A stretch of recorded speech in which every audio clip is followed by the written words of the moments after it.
This is the Motorola Crave ZN4, a new touchscreen equipped flip phone for Verizon Wireless. The device has a look somewhat like that of the Ming, the devices that we've seen from Motorola in the Asian market, but it's a completely different device.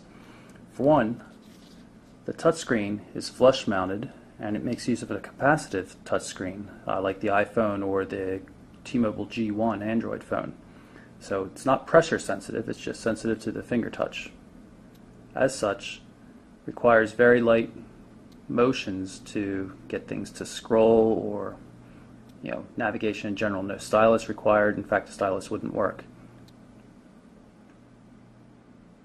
The action is pretty smooth overall, and Motorola has done a nice job of turning the Verizon user interface into something touchable.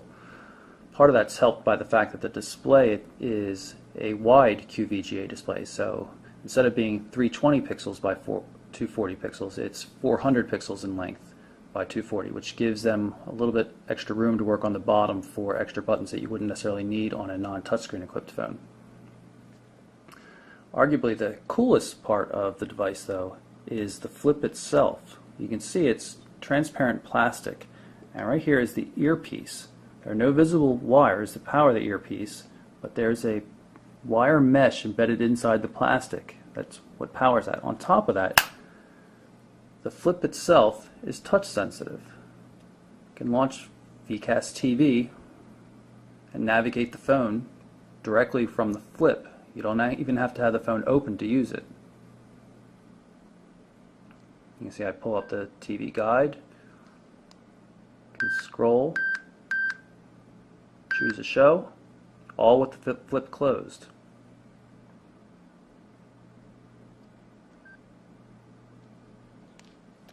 Of course, you can do all that with the flip open as well, but for some things it's going to be convenient to do it with the flip closed, because you can also check inbound email messages, you can control your music playback. Of course, let's pull that up. Here's the music.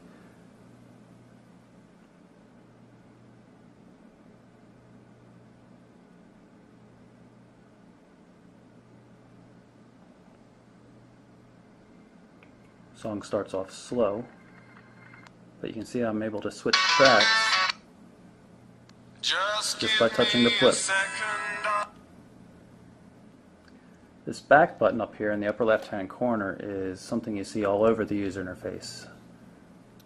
It's what Motorola is using in lieu of a dedicated C or back button. You'll notice that there are two buttons at the top of the display on the phone, the only two real buttons on the Crave itself.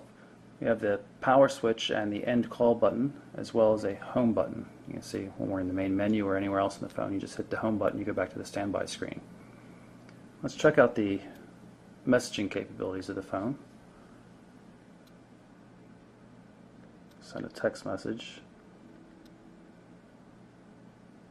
Just going to put in a fake number. Nice haptic feedback on the touchscreen.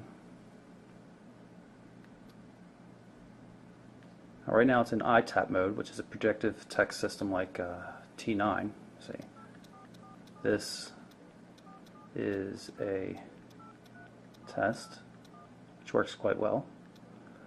The trick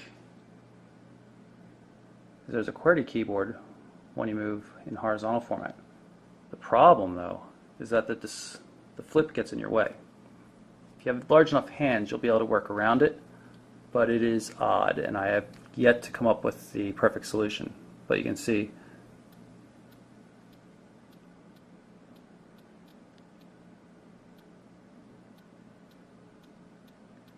that it works as you would expect, and the haptic feedback is nice.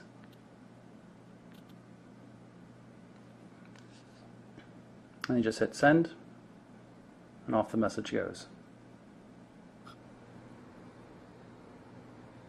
You can see when a new message comes in, all we have to do is hit the View Now or View Later button, and we can read the message.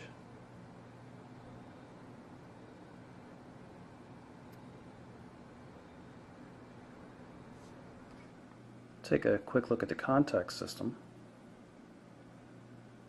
Of course, you have a finger scrollable contact system. If you hit this button down here, it gives you quick tabs to skip ahead. And if you hit the Go To button, it allows you to enter in, via text what you're looking for. And you can see it jumped up to test phone. The Verizon VZ Navigator navigation software works equally well with the flip closed, and you in fact have full control over the application just as if the flip had been opened.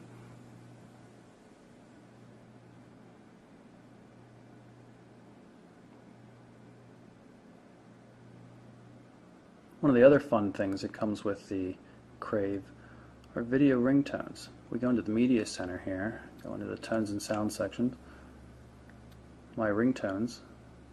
See, there's a long list of ringtones, and one of them, like this one here, I believe there are 4 total, is a video ringtone.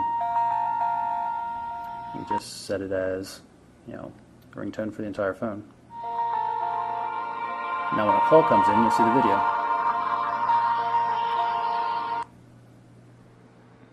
Take a quick look at the browser in the Crave, and the first thing you notice is this transparent little device down in the corner.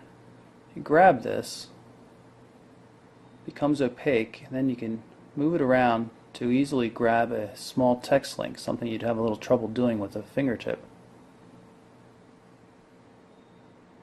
So I just grab the link I want, position it, and tap on it, and off we go. In terms of scrolling, you just grab the screen as you would normally. Pretty easy to work with. The only problem is if you're trying to grab a link at the very bottom of a page, it can be sometimes difficult. But overall, it's not a bad first effort for the browser on the Crave. I think we're going to see something like this little link tool in other browsers eventually. So there you have it in a nutshell. Quick overview of the new Motorola ZN4, the Crave for Verizon Wireless. Very cool flip touchscreen equipped phone. It's available today for $149.99.